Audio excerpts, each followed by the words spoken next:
नमस्कार, मैं हूं नीलू। तो हूती ने इजराइल पर जबरदस्त हमला किया। बैलिस्टिक मिसाइल से यह हमला किया गया। हालांकि पहले इजराइल की तरफ से कहा जा रहा था कि देखिए हमारे आयरन डोम ने बचाव कर लिया है, किसी तरह से कोई नुकसान नहीं पहुंचा है। लेकिन अब जो तस्वीरें सामने निकल कर आ रही है वो इजराइल के हिसाब से कहीं भी सही नहीं है। बहुत नुकसान हुआ है इजराइल में। कहां कहां नुकसान हुआ है, कहां कहां पर ये मिसाइलें गिरी हैं, बातचीत करने के लिए मयंक मेरे साथ जुड़े हुए हैं। मयंक, हूती की तरफ से बड़ा हमला, वो भी बैलिस्टिक मिसाइल से, निशाना इजराइल, कहां कहां पर, किन किन जगहों पर ये निशाना बनाकर हूती ने हमला किया है? देखिए ये हूती की तरफ से जब अटैक हुआ, बताया जा रहा है कि हाइपरसोनिक और बैलिस्टिक मिसाइल से हमला किया गया। तो पहले तो ये कहा गया कि इजराइल की तरफ से ये दावा किया गया कि इसको जो है वो डिफेंस सिस्टम ने एरो 3 और आयरन डोम ने इसको रोक लिया। लेकिन हूती की तरफ से ये दावा किया गया कि हमने जो मिसाइल्स फायर की थी वो निशाने पे गिरी हैं और इससे भारी नुकसान भी हुआ है। तो देखिए अब इसकी कुछ तस्वीरें सोशल मीडिया पे सामने आनी शुरू हो गई हैं, जिसमें ये दिखाई दे रहा है कि कई जगह पे जो है वो तबाही की तस्वीरें अब सोशल मीडिया में सामने आ रही हैं। हालांकि इजराइल ने इजराइल की तरफ से इसको स्वीकार नहीं किया गया और ये भी बताया जा रहा है कि इसमें कई नागरिक और कई सैनिक भी घायल हुए हैं इजराइल के, जिन्हें अस्पतालों में भर्ती कराया गया है, जिनका इलाज चल रहा है। अब ये कितने बड़े पैमाने पर इजराइल को नुकसान हुआ है, इस तरह की खबरें आपको पता ही है कि एकदम से सामने नहीं आती हैं, इस पर टाइम लगता है। तो कुछ इंतजार और करना पड़ेगा जिसमें ये बात निकल के सामने आएगी कि इससे कितना बड़ा नुकसान इजराइल का हुआ है। देखिए एक बात तो ये समझनी होगी कि हूती की तरफ से अचानक, देखिए पिछले कुछ समय में हमने देखा कि अमेरिका की तरफ से भी हूती पे अटैक हुए थे, इजराइल की तरफ से भी हूती पे अटैक हुए थे। कहा गया था कि उनके जो आर्म्स एंड एम्यूनिशंस हैं उनको सबको तबाह कर दिया गया है। लेकिन उसके बाद भी अगर हूती अचानक बैलिस्टिक और हाइपरसोनिक मिसाइल्स तेल अवीव पर फायर करता है, जो आप पूछ रही थी कि मिसाइल्स कहाँ गिरी हैं, वो तेल अवीव पे गिरी हैं। तो इजराइल में अगर तेल अवीव पे मिसाइल्स बैलिस्टिक गिरती हैं, इससे दो तीन बातें फिर हैं बड़ी। कि एक तो पहली बात, आयरन डोम सिस्टम जो है वो डिफेंस सिस्टम कई बार फेल हो चुका है, इस बार भी वो उसको रोक नहीं पाया। दूसरी बड़ी बात है कि ये हूती के पास मिसाइल्स कहाँ से आई। ऐसा कहा जा रहा है कि ईरान और रूस की तरफ से अब भी बड़ी मात्रा में हथियारों की सप्लाई हूती को की जा रही है और ये जो बैलिस्टिक मिसाइल्स हैं ये रूस और ईरान की तरफ से दी गई, ऐसा एक्सपर्ट्स मान रहे हैं, ऐसी सोशल मीडिया पे चर्चा है। तो देखिए ये मिसाइल्स फायर हुई, इजराइल पे गिरी भी हैं, इसकी तस्वीरें अलग अलग जगह पे जो है इसका अखबारों में जिक्र भी हो रहा है।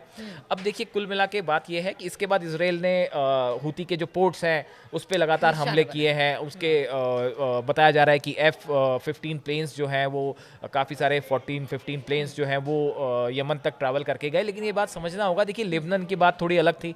लेबनान जो है वो सीमा से लगा हुआ इलाका है, लेकिन अगर आपको यमन में स्ट्राइक करनी है और एयर प्लेन से स्ट्राइक करनी है, अगर फाइटर प्लेन से स्ट्राइक करनी है तो 2000 किलोमीटर इजराइल के प्लेन्स को ट्रैवल करना पड़ता है। ये हाँ खासी ट्रैवल है। तो ये उतना आसान नहीं है जितना आप लेबनान में जो है आप एयर स्ट्राइक्स कर रहे थे, आसानी से एयर स्ट्राइक कर रहे थे। तो ये उतना आसान नहीं है, बात नंबर एक। बात नंबर दो, एक जो बड़ा इस पूरे इलाके को लेकर जो है, जो कि गाजा की हम बात कर रहे थे। देखिए अब इस मामले में सबसे बड़ा सवाल ये है कि गाजा में भी क्या सीज फायर वाली स्थिति हमास के साथ लागू होने जा रही है। बताया जाता है कि ट्रंप ये चाहते हैं कि 20 जनवरी को वो शपथ लें, उसके पहले गजा के साथ जो है वो गजा में जो है वो हमास के साथ इजराइल का सीज फायर हो जाए। इस तरह की कोशिश अमेरिका के द्वारा हो रही है। एंटनी ब्लिंकन का इसमें एक बयान सामने आया जिसमें उन्होंने कहा कि जो है वो मतलब इस तरह की बात उनकी तरफ से सामने आई है कि हमास, ये क्या पॉसिबल है किस तरह से? क्योंकि देखिए दोनों अपनी अपनी बातों पर हमने देखा कि पीछे कितनी बार बात हुई, हर बार दोनों देश अपनी अपनी तरफ से, यानी कि गजा ने अपनी बात रखी और अगर इजराइल ने वो अपनी बात पर अड़ा रहा कि देखिए पहले आप बंधकों को छोड़िए, उसके बाद फिर बहुत सारे बफर जोन की बात हुई, बहुत सारी बातें हुई कि वहां से सेना हटा ली जाए, लेकिन कहीं भी किसी नतीजे पर, ठोस नतीजे पर नहीं बैठे। देखिए एक बड़ी जो बड़ी है, हाँ, देखिए आपने बिल्कुल ठीक कहा। इसमें देखिए सबसे बड़ी बात यह है कि इजराइल की तरफ से नेतन्याहू की तरफ से कुछ शर्तें रखी गई हैं, जो कि बड़ी ही, एक बार फिर से कहा जा रहा है, जैसे पहले कहा गया था कि नेतन्याहू ने शर्तें रख के जो है पिछली बार सीज फायर को खटाई में डाल दिया था। तो हाँ, तो अब नेतन्याहू ये चाहते हैं कि 6 दिनों का सीज फायर हो, उसमें जितने बंधक हैं उनको रिहा किया जाए। उनके डिफेंस जो मिनिस्टर हैं कार्ड्स, वो ये कह रहे हैं कि साहब हम जो है वो हमले करना भी नहीं रोकेंगे, अगर ज़रूरत पड़ेगी तो हम हमले भी करेंगे। तो ये कुछ ऐसी शर्तें इजराइल रखने की कोशिश कर रहा है जो शायद हमास को मंजूरी ना हो। और इसी बीच बड़ी खबर ये निकल के आई है कि हमास ने हज़ारों की संख्या में फिर से लड़ाकों को शामिल करना शुरू कर दिया। तो ये अपने आप में एक बड़ी बात है। अब देखिए, अगर यहाँ सीज फायर होता है तो वो किन शर्तों पे होता है, ये अगले कुछ 3-4 दिनों में तय हो तो जाएगा। ले देके तो बात फिर वहीं आ गई कि अपने अपने शर्तों पर डटे रहेंगे, तो फिर अमेरिका किस तरह से हो कोई सकता बीच है का कि रास्ता देखिए निकाले? ये एक कोशिश भी होती है कि आपको सीज फायर करना ही नहीं है, आप चाह ही नहीं रहे सीज फायर हो, तो आप बार बार कुछ ऐसी शर्तें रख दे रहे हैं कि सीज फायर हो ही ना पाए। तो ये भी एक ट्रिक होती है, ये भी एक मतलब एक प्रकार का आप इसको साम दाम दंड भेद की नीति कह लें कि हो सकता है कि नेतन्याहू फिर ना चाहें कि यहाँ पे सीज फायर हो। तो इसकी चर्चाएं अमेरिका में भी है। अमेरिका के एक अधिकारी है, उन्होंने तो जो है अपने पद से इस्तीफा देते हुए ये कहा कि भाई जो है अमेरिका सिर्फ इसराइल को खुश करने में लगा हुआ है और इसराइल चाहता ही नहीं कि यहाँ सीज फायर हो। तो ये अपने आप में बहुत सारी चर्चाएं हैं सोशल मीडिया में कि हमास के साथ सीज फायर हो पाएगा नहीं हो पाएगा, नेतन्याहू सीज फायर करना चाहते भी हैं कि नहीं करना चाहते। और इस बीच में देखिए गाजा में हालत जो है वो आपको पता ही है। हाँ, बिल्कुल। इंटरनेशनल ह्यूमन राइट्स वॉच एक संस्था है, उसकी तरफ से कहा गया कि पीने के पानी की सप्लाई तक खैर, रोक दी वहाँ गई की है। स्थिति तो बहुत ही है, खराब मैम, स्थिति है। क्योंकि, बच्चे चाहे वो अखबार हो या सोशल मीडिया हो या इंटरनेशनल मीडिया हो, हर जगह उस हाँ, वहाँ की वो परेशान तस्वीरें सामने है। आ अच्छा, इसी बीच आपने एक बात की सीरिया की। देखिए, यमन से लड़ाई है, गजा में सिचुएशन आपको पता है ही। इस बीच में एक तो लेबनान को लेके भी ये बातें सुनने में आ रही हैं कि कहीं ऐसा ना हो कि लेबनान में भी जो है हिजबुल्ला के साथ एक बार फिर से सीज फायर। हिजबुल्ला लगातार अपने आप को अभी बहुत समय से कन्फ्रंटेशन की स्थिति में नहीं है, लेकिन हिजबुल्ला भी अपने आप को मजबूत करने में जुटा हुआ है। तो वहाँ का सीज फायर भी बड़ा कोई लंबे समय तक चलता दिखाई नहीं दे रहा, कुछ भी हो सकता है वहाँ पे भी। अब देखिए, एक नया डेवलपमेंट जो सीरिया में हो गया है वो ये कि तुर्की जो है वो जो कुर्दिश लड़ाके हैं उनको उनके खिलाफ लगातार जो है हमले कर रहा है। और अमेरिका ने ये कहा है कि हमारे करीब 2000 सैनिक वहाँ हैं। ये बात अमेरिका ने मानी है। सीरिया में हमारे करीब 2000 सैनिक है। असली में कितने सैनिक हैं वो पता नहीं, हो सकता है संख्या बहुत ज़्यादा हो।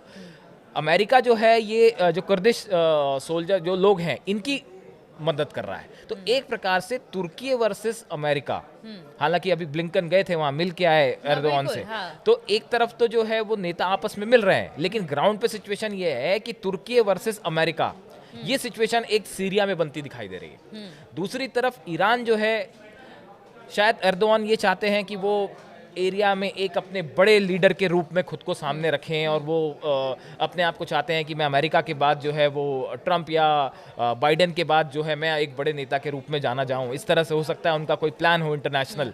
लेकिन अब सीरिया में जो हालात हैं, एक तरफ तुर्की वर्सेस अमेरिका, बिल्कुल ऐसा लगता है कि आमने सामने खड़े हो गए हैं। इसराइल ने वहाँ पे काफ़ी हद तक इसराइल जो है वो दमिश्क के पास तक पहुँच गया है।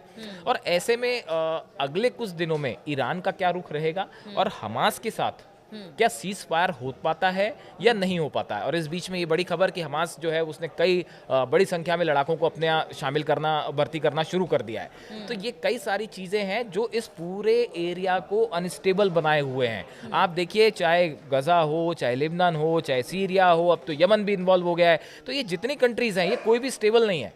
ये सब जगह उथल पुथल मची हुई है जो इस पूरे एरिया में शांति के लिहाज से ठीक नहीं है। और इस बीच आपने देखा आज रूस में क्या हुआ, किस तरह से 9/11 जैसा हमला हुआ है। इसका परिणाम भी आगे चल के क्या होगा, ये देखने की बात। तो आपने देखा किस तरह के हालात हैं। अब रूस क्या करता है यूक्रेन को लेकर, क्योंकि आज जिस तरह से रूस पर हमला हुआ, लेकिन बात हो रही थी मिडिल ईस्ट की और मध्य पूर्व की, वहां पर हालात अभी भी बेहतर नहीं है। अब तो देखिए, अब हुती पर भी हमले हो रहे हैं, इजराइल हुती को भी निशाना बना रहा है। इधर अगर हमास की बात की जाए तो शांति समझौते के लिए अमेरिका रेडी दिखाई दे रहा है, लेकिन दूसरी तरफ सीरिया में अमेरिका वर्सेस तुर्की हो रहा है। तो ये पूरे जो घटनाक्रम है उस पर लगातार हमारी नजर बनी हुई है। हम इस पर लगातार आपको अपडेट देते रहेंगे। फिलहाल बहुत बहुत शुक्रिया हमारे साथ इस चर्चा में शामिल होने के लिए।